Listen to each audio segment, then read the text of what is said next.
মনে হয় না এটার দরকার হবে। এখানে এমনিতে একটা আলমারি আর টেবিল রাখা আছে। আমার পুরনো রুমে সব ফার্নিচার ফিট হতো। তুমি একই কথা কেন বারবার বলছো? এটা অনেক সুন্দর একটা ঘর, সুন্দর আলো আছে।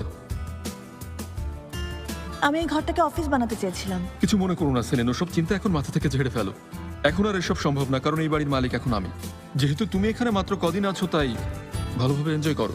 হ্যাঁ, করব, কিছুদিনের জন্য, সেটা যতক্ষণ না তুমি চলে যাচ্ছ। দেখা যাক কে যায়।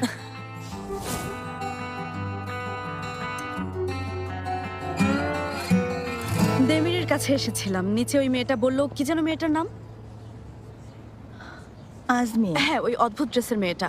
ও যখনই বললো দেমির স্যার চলে গেছেন, তোমাদের সাথে দেখা করতে উপরে চলে এলাম। ব্রেক হওয়ার সাথে সাথে ভিটামিন ডি নিতে চলে এসেছি। আসলে আপনার প্রজেক্টটা নিয়ে সবাই একটু ব্যস্ত।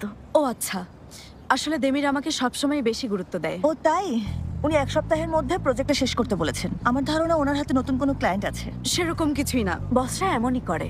আসলে কাজের চাপ বাড়িয়ে এমপ্লয়ীদের কাজের গতি নির্ধারণ করতে চায়। হয়তো ওর নতুন এমপ্লয় নেওয়ার প্ল্যান আছে।